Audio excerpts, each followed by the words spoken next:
ये 5 टॉपिक ऐसे हैं जहां से बार बार क्वेश्चंस आ रहे हैं, मतलब कि पिछले 10 साल में 6 बार तो आ ही गए हैं। टॉपिक्स की कौन कौन से टॉपिक्स हैं, लगभग 10।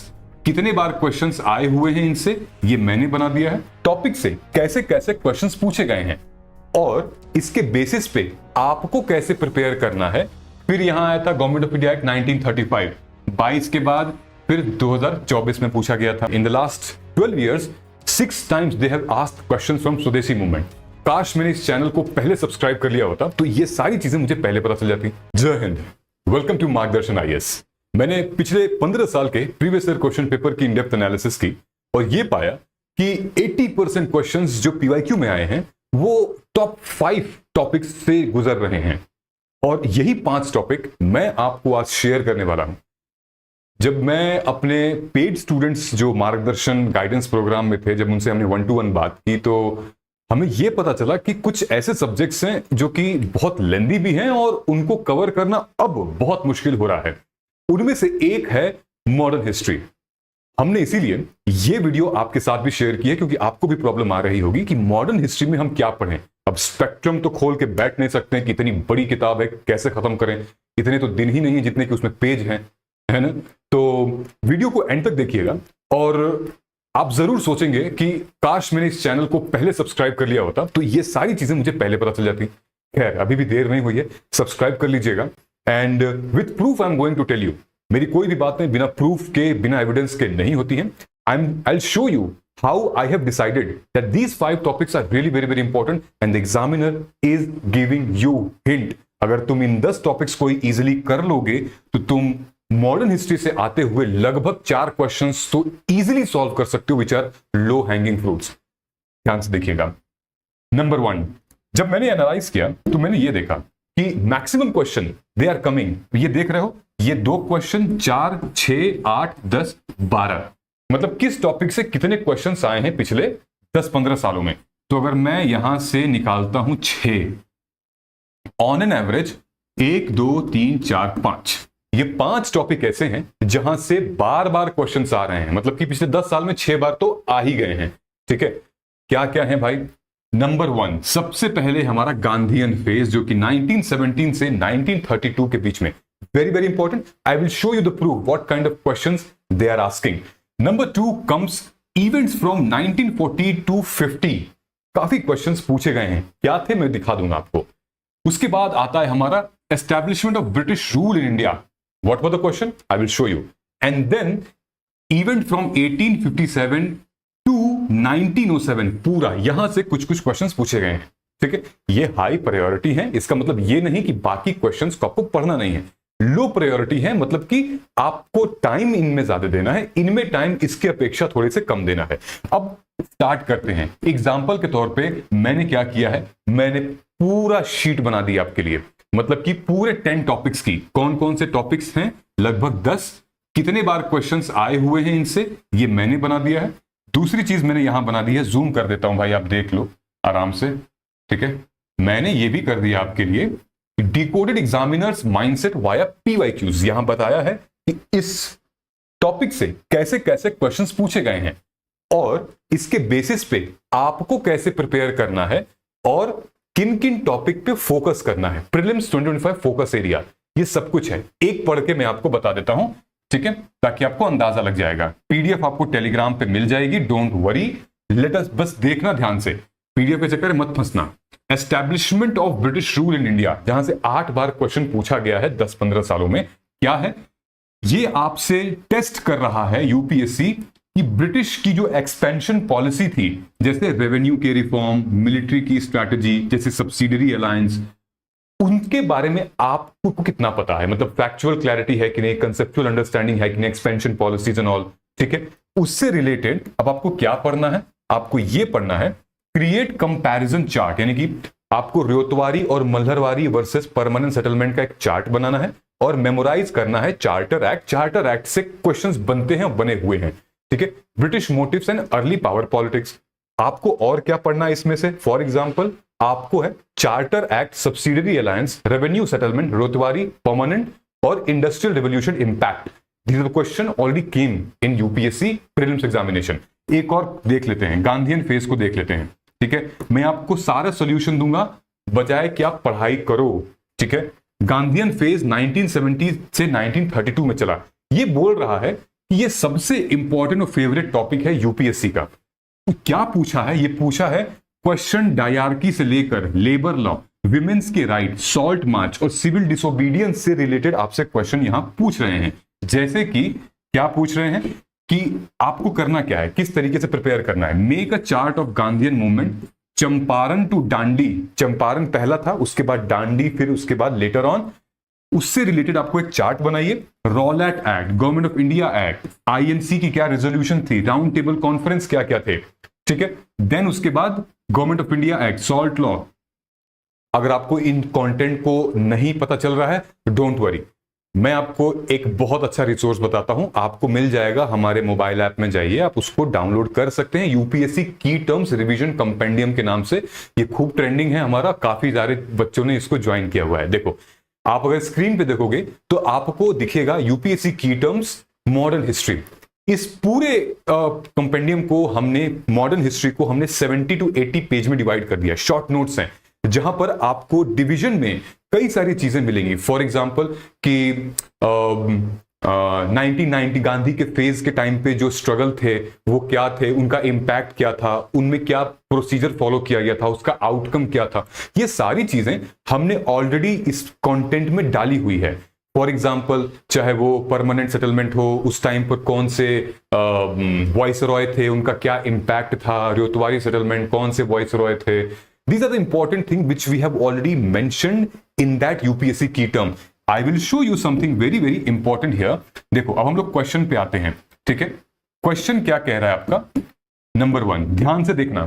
ठीक है, अगर आपने ध्यान से नहीं देखा then you are going to lose my friend. Please watch it. ध्यान से देखो, 2015 में क्वेश्चन आया था गवर्नमेंट ऑफ इंडिया एक्ट 1919। 2016 में एक क्वेश्चन आया था मॉन्टेग्यू क्लेम्सफोर्ड रिफॉर्म का प्रपोजल। ठीक है, 2021 में क्वेश्चन आया था कि एक तो इसमें से ले आके उठा के दे दिया और एक इसमें से उठा के दे दिया, एक यहां से और एक यहां से। 2 स्टेटमेंट थे, एक मॉन्टेग्यू क्लेम्सफोर्ड रिफॉर्म, एक गवर्नमेंट ऑफ इंडिया एक्ट 1935। ठीक है, यहां 1919 था। उसके बाद 2022 में क्वेश्चन पूछा गया था गवर्नमेंट ऑफ इंडिया एक्ट 1919। ठीक है, 15 के बाद यहां पूछा गया, फिर यहां आया था गवर्नमेंट ऑफ इंडिया एक्ट 1935। 22 के बाद फिर 2024 में पूछा गया था। किस तरीके के क्वेश्चंस पूछ रहे हैं लोग वो भी देख लेते हैं। क्या पूछा था, 15 में पूछा कि government of India act 1919 clearly defined what, क्या डिफाइन करता है गवर्नमेंट ऑफ इंडिया एक्ट। तो आप कहेंगे jurisdiction of central and provincial governance. तो आपको फीचर्स पढ़ने हैं, गवर्नमेंट ऑफ इंडिया एक्ट 1919 के फीचर्स पढ़ने हैं।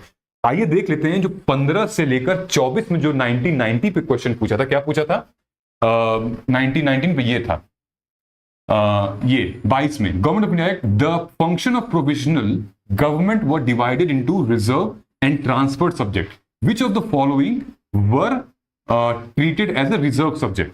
ठीक है, तो आप कहेंगे कि भाई administrative of justice, local land revenue and police. ठीक है, ये क्वेश्चन थे। उसके बाद आता है हमारा गवर्नमेंट ऑफ इंडिया एक्ट 1935। ये क्या था, ये था it provided for the establishment of all India federation based on union of British Indian provinces and princely state. ये स्टेटमेंट गलत है। ठीक है, ये स्टेटमेंट सही है, ये स्टेटमेंट गलत है। Defence and foreign affairs were kept under the control of federal legislature. नहीं जी, फेडरल लेजिस्लेचर के पास नहीं हुआ करते थे। मॉन्टेग्यू क्लेम्सफोर्ड रिपोर्ट में एक पूछा गया था कि ये किस चीज से रिलेटेड था, तो आप कहेंगे ये रिलेटेड था भाई कॉन्स्टिट्यूशनल रिफॉर्म से। ठीक, यहां पर पूछा गया कि मॉन्टेग्यू क्लेम्सफोर्ड रिफॉर्म क्या वो था कि एज में चेंजेस किए गए थे। नहीं जी, ये एज में चेंजेस नहीं किए गए थे। गवर्नमेंट ऑफ इंडिया एक्ट, यहां वाला पॉइंट सही है। सो यू अंडरस्टैंड यहां पर क्या पूछा गया, हिंट क्या दे रहा है। फीचर्स आपको पढ़ने हैं गवर्नमेंट ऑफ इंडिया एक्ट के, specifically regarding the voting rights of women, regarding the policies, regarding the acts जो कि इंडिया के फेवर में बने थे, रिगार्डिंग द प्रपोजल, उससे रिलेटेड कौन था, कौन कौन सी चीजें उसमें इंक्लूड थी, कौन कौन सी एक्सक्लूड किया गया था, मतलब कौन कौन से अभी भी जो यूके गवर्नमेंट थी वो अपने पास रखी थी। ठीक है, so these are the question UPSC has been asking. एक और चीज देखना, क्रिप्स मिशन, क्रिप्स मिशन 2022 का क्वेश्चन है, ये 2016 का क्वेश्चन है। 2016 में पूछा गया plan of Sir Stafford Cripps envisages that after the second world war, क्या प्लान था? India should be given dominion status. ठीक है, ये प्लान था। 2022 में क्वेश्चन पूछा गया with reference to proposal of Cripps mission consider the following statement, क्या था भाई? Constitution assembly would have member nominated by the provincial assemblies as well as the principal state, और any province which is not prepared accept new constitution would have the right to sign separate agreement with Britain according to its future status. यही बन गया था आगे जाके princely states. तो ये सही है, ये गलत है। तो आपको अगेन फीचर्स पढ़ने हैं, जितने भी ये गवर्नमेंट ऑफ इंडिया एक्ट 1919 है, 1935 है, इनके फीचर्स पढ़ने हैं। फिर उसके बाद क्रिप्स मिशन, फिर वेवल प्लान, ये क्या थे? ठीक है, ये सारी चीजें हमने already previous year question paper की इंडेप्थ एनालिसिस में पीवाईक्यू अस्त्र में दे रखी है। ऑलराइट, सो ऐसे ही नहीं हवा में हमने निकाल के दे दिया कि भाई ये लो पढ़ लो आ जाएगा। नो, यहां पे ऑलरेडी हमने आपको प्रूफ दिखाया है, इसके बेसिस पे हमने बताया है ये इंपॉर्टेंट है, गांधीयन फेज से मैक्सिमम क्वेश्चंस आ रहे हैं और ये कैटेगरी से आ रहे हैं। ये तो सिर्फ एक सब्जेक्ट का एक पार्ट था, हमने ऐसा हर एक सब्जेक्ट के लिए किया हुआ है। अब आप कहोगे भैया हमारे पास टाइम बहुत कम है, क्या हमें ये लेना चाहिए?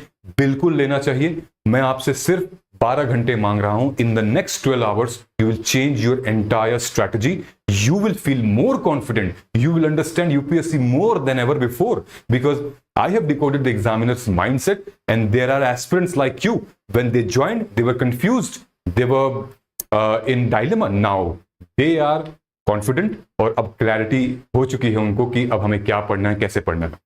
देखो मैं तुम्हें पिला घोल के मतलब दे सकता हूं मिला बुला के, अब तुम उसको पीना है पियो, अब तुम उसको किस तरीके से डाइजेस्ट करना है क्या, ये सब आपके ऊपर है। मैं सारी चीजें आपको करके दे रहा हूं so that you should not waste your time. So I have already done it, the PYQ analysis, because you are solving random PYQs, and these things are available for each and every subject: ancient, modern, medieval, art and culture, polity, economy, history, geography, science and tech, IR, and then current affairs का भी कर दिया है boss.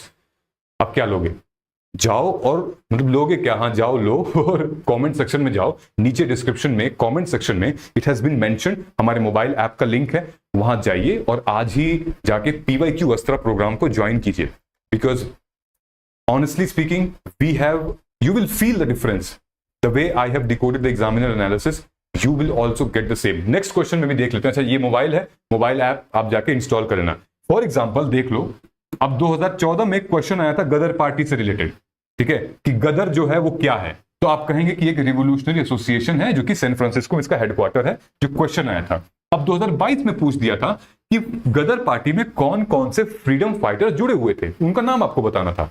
ठीक है, जैसे रास बिहारी बोस सही इसका आंसर था, एक क्वेश्चन दिया हुआ था, Ras Bihari Bose was one of the prominent member of the Ghadar Party.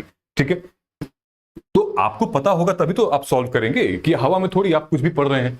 ठीक है, दूसरी चीज देखो, परमानेंट सेटलमेंट और रियोतवारी सेटलमेंट। 2017 में जो क्वेश्चन आया था वो ये था कि इनमें से कौन सा ब्रिटिश रूलर था जो कि रियोतवारी सेटलमेंट के टाइम पे था, लेकर आया था। तो आप कहेंगे रीड और मुनरो, जो बाद में आए। फिर 2024 में यानी कि लास्ट ईयर प्रीलिम्स में क्या पूछा गया था कि Lord Cornwallis revenue collection consider बताइए। तो लॉर्ड कॉर्नवालिस से रिलेटेड एक क्वेश्चन था, और क्या है अंडर द रियोतवारी सेटलमेंट। तो पहले ही आप इसको एलिमिनेट कर देंगे, क्योंकि आपको पता है कि रियोतवारी तो हमारा रीड और मुनरो के टाइम पे था। तो आप डायरेक्टली ऑटोमेटिक आप ये समझ सही कर दें, क्योंकि यहाँ परमानेंट सेटलमेंट की बात की गई है। इसी को कहते हैं हमें एलिमिनेशन टेक्निक और इंटेलिजेंट गेस। ठीक है, डायरेक्ट क्वेश्चन पूछा था। अब देखो ध्यान से, 2000 Swadeshi movement has been very very important in the last 12 years। 6 times they have asked questions from स्वदेशी मूवमेंट। क्यों इंपॉर्टेंट है, किस लिए इंपॉर्टेंट है? अगर इस हिंट को नहीं समझ रहे हो देन आई एम सॉरी कि आप मेहनत नहीं कर रहे हो, आप समझना नहीं चाहते हो। ध्यान से देखो, 2015, 16, 23, 19 का क्वेश्चन हमने लिया हुआ है। 15 में आपसे पूछा था कि भाई ऐसा कौन सा मूवमेंट था इन चारों में से जिसकी वजह से स्प्लिट हो गया था कांग्रेस पार्टी में। तो आप कहेंगे कि स्वदेशी मूवमेंट था, जहां पर मॉडरेट और एक्सट्रीमिस्ट का इमरजेंस हुआ था, लाल बाल पाल आए थे। ठीक, फिर उसके बाद 2016 में पूछा गया था कि स्वदेशी और boycott were adopted as a first method of struggle for the first time during Bengal के पार्टीशन के टाइम पे। ठीक है, 2000 फिर से 19 में पूछा गया कि स्वदेशी मूवमेंट के रेफरेंस से कंट्रीब्यूट क्या क्या हुआ था, तो आप कहेंगे भाई दोनों हुआ था कि नेशनल काउंसिल ऑफ एजुकेशन, हमारी पहली एनसीईआरटी की स्थापना हो चुकी थी वहां पे। दूसरा कि revival of artisan craft and agriculture industries, ठीक है। ये आपके क्वेश्चन मेंस में भी आए हुए हैं 2017 में, 2022 में क्वेश्चंस आए हुए हैं इसके ऊपर, ठीक है। अब 2023 में क्वेश्चन पूछा कि स्टेटमेंट 1 स्टेटमेंट 2 बताओ, 7 अगस्त को हैंडलूम डे मनाया जाता है और 1905 में स्वदेशी मूवमेंट लॉन्च हुआ था। क्या इसका सही एक्सप्लेनेशन है? बिल्कुल सही एक्सप्लेनेशन है। स्वदेशी मूवमेंट के लॉन्च होने के पश्चात ही बनाया गया था 7 अगस्त हैंडलूम डे, क्योंकि आर्टिसंस को जो आर्टिफैक्ट्स हैं, जो क्राफ्ट हैं, उनको प्रमोट करने के लिए कि अब हम बाहरी चीजों को बंद करेंगे, बॉयकॉट करेंगे और नेशनल, यानी कि कहते हैं ना वो आत्मनिर्भर, है ना, मेक इन इंडिया वाली चीज जो है इस टाइम पे थी। दोनों सही है। तो अब आप देखोगे कि जो हमारा फ्रीडम स्ट्रगल है उसको आपको कनेक्ट करना पड़ेगा एजुकेशन से, ठीक है। यहां देखो, movement Swadeshi year 1905, partition of Bengal trigger हुआ था, लीडर कौन कौन से थे, लाल बाल पाल, मेथड क्या था बॉयकॉट करने का, क्या क्या यूज किया गया था, नेशनल एजुकेशन, इंडिजिनियस इंडस्ट्री, फिर उसका आउटकम क्या आया, सूरत स्प्लिट हुआ, फिर उसके बाद नेशनल हैंडलूम डे मनाया गया, फिर सिंबल क्या था, 7 अगस्त लॉन्च डेट थी, ठीक है। Learn interconnectedness and other movement, जैसे कि swadeshi inspired home rule league, boycott in swadeshi repeated in non cooperation, economic nationalism carried forward by Gandhi. तो ये समझ में आ रहा है कि ये किस तरीके से लिंक कर रहा है। वैसे ही आपको पढ़ना है नॉन कॉपरेशन मूवमेंट, आपको रॉलेट एक्ट पढ़ना है, ठीक है। ये सारे मूवमेंट इनके आउटकम किस वजह से ये हुए और इनका आउटकम क्या था, इसीलिए हमने इन हाई प्रायोरिटी टॉपिक को इंट्रोड्यूस किया था, जहां पे हमने ये बनाया था आपके लिए ये वाला, ठीक है। ये इसको पढ़ना है हमें, ठीक है। चाहे वो ट्राइबल मूवमेंट हो गया, सारी चीजें यहां पे मेंशन की हुई हैं, okay. So it is important, go ahead and read it. Or to get the analysis like this for every subject, you have to install mobile app, जो हमारी मार्गदर्शन आईएएस की मोबाइल ऐप है, उसको iOS या एंड्रॉइड पे जाके install कीजिए। एंड देन यूपीएससी की टर्म जो मैंने शुरू में आपको दिखाया था वो आप कर सकते हैं। और दूसरा PYQ अस्त्रा को आप जाके आज इनरोल कर सकते हैं। वीडियो को अगर आपने यहां तक देख लिया है तो एक बार कमेंट कर दीजिएगा कि कितना समझ में आया, क्या समझ में आया, और जय हिंद हम जीतेंगे ये लिख दीजिएगा। Thank you so much.